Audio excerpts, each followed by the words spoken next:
Malaysia can't challenge them, Indonesia can't challenge them.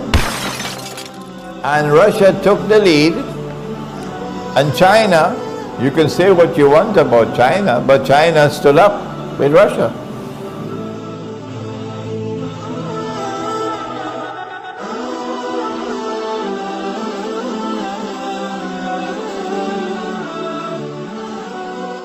Wasallam, that the river Euphrates will uncover a mountain of gold. And those of you who have been listening to me are all already familiar with the hadith and my interpretation, so I can be rapid now. The river Euphrates will uncover a mountain of gold, and people will fight for that gold. And 99 out of every 100 who fight for the gold will be killed. And each one will say, I'll be the one who will survive, but the Muslims must not touch that gold. Number one, no war in human history, no war has killed 99% of combatants. So this has to be a unique war in human history. Secondly, it has to be a war using weapons of mass destruction. Normal weapons cannot kill 99%, no. With weapons of mass destruction, the one that we are accustomed to now is nuclear weapons and thermonuclear weapons. What else there is, I don't know. So this appears to be the Malhama that the Prophet ﷺ spoke about, and in Christian eschatology it's called Armageddon. I'm being rapid now. What about the mountain of gold? Can a mountain of the metal come out from underneath a river? Is this muhkam, something to be understood literally? Or is it mutashabiha, something to be interpreted? The Salafi methodology is that only Allah and His Messenger and the early Muslims are authorized to offer an interpretation. So the Salafi, and I'm not being disrespectful to them, so they should not be annoyed with me. I don't have any boxing gloves on. The Salafi methodology will be, you got to sit down and wait for the mountain of the metal to come out from underneath the river, because there is no interpretation given. But we say no. If you want to sit down and wait, you can wait. We have understood this to be mutashabiha, and we say we have the right to interpret. When we interpret, however, we must always say Allah knows best, because we can be right, we can be wrong. We say that something underneath the river in a vast quantity, symbolized by a mountain, is one day destined to function as gold, and it's oil. That one day oil will function as gold. And that the monetary system, which will be based on oil functioning as gold, is one day going to be challenged. And that challenge is going to lead to the Malhama, or the Great War, Armageddon, in which 99 out of every 100 will be killed. Has the prophecy been fulfilled? Is oil functioning as gold? Because of my training in Islamic studies and also my training in international relations, and I thank Allah for that, the normal scholar of Islam doesn't get this chance. I was able to recognize and to interpret this hadith several years ago. I said that in 1971, when Charles de Gaulle had already died, but the French government continued his policy, and France demanded from the United States certain amount of dollars to be redeemed in gold, I don't know, 3 billion or so. Richard Nixon realized that this is now too dangerous, and he decided to scrap Bretton Woods. scrap the IMF. United States had an obligation, a legal obligation under international law to redeem the dollars for gold. The United States says, we gave our word, but we don't have to keep our word. That's what they did. And yet everybody wanted a US visa. So they took the agreement and they tore it up. And so from September 1971, even the 0.001% that was system that was halal was finished. The US dollar is no longer redeemable in gold. As soon as that announcement was made, the US dollar started to lose value. It was $35 an ounce until September 71, and then it started to drop until it reached 40.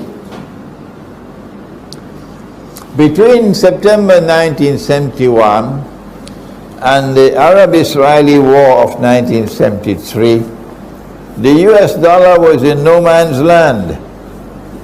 If it was attacked, the whole system could collapse because it's not backed by anything. So in 1973, the Zionists were able to pull it off. The biggest victory they've achieved since Adam alayhi salam set foot on earth was in 1973. When the war between the Arabs and Israel took place, and the Zionists were on both sides of the war. They were on the side of Israel, and they were on the side of Anwar Sadat as well. The Soviet Union was supposed to be a great friend of the Arab, but the Soviet Union was created by the Zionists. Yeah. And the Soviet Union was serving the Zionist cause, although there's reason to believe that perhaps Stalin was a little bit different, but that is another story. When the war took place, they knew that there would be an Arab boycott. Faisal had warned that he's going to institute an Arab oil boycott. They wanted the oil boycott to take place. When Saudi Arabia instituted the oil boycott, the US dollar collapsed by 400%. That never happened in history before. From $40 an ounce of gold, it fell to 160 by 400%. And the price of oil rose from $3 a barrel to 12 by 400%. Suddenly the Arabs are rich. They're reaping money, 400% richer. It was then that Henry Kissinger flew to Riyadh and made a deal with Faisal. And this is the deal. That if you will sell your oil for only US dollars, we tell you what you're getting now is peanuts to what you're going to get in the future. Whatever else there was in the agreement, secret, I don't know. But Faisal fell for it because Faisal didn't have any scholarship. And the Arabs began to sell their oil for only US dollars. And then OPEC was born, and OPEC instituted that oil can be sold for only USD. Even if you have gold dinars, you still can't buy oil, only with USD. When that agreement was struck, an ocean of oil began to function as a mountain of gold, and the petrodollar was born. This is my interpretation of the hadith. I've given this interpretation now for several years. I can't get one scholar to come forward and stand with me. So mine is still a lonely voice crying in the wilderness. But as I said, you should not accept my interpretation unless you're convinced it's correct. What has happened over the last few years is that more and more people are convinced that I am correct. And my critics are biting their fingernails in frustration, because what I'm saying explains the world. And their scholars can't do it. If Imran Hosein is wrong, well then tell us what is right. So we got a petrodollar monetary system now, which has replaced the Bretton Woods monetary system. Is the mountain of gold being threatened? Are they about to fight for the gold? Yes, yes. Russia emerged from 60 or 70 years of communist rule that the Zionists had imposed upon Russia to destroy the Christian foundations of Russian society. If you can't understand that in Bosnia, go home and do your homework before you criticize Imran. If you can't understand that in Albania and Macedonia, go and do your homework before you criticize Imran. Russia was attacked. That's what they did, to destroy the Christian foundations of Russian society with communism and the Soviet Union. And then what was written came to pass. And Russia emerged from communism and the Soviet Union to recover its Christian heart and soul.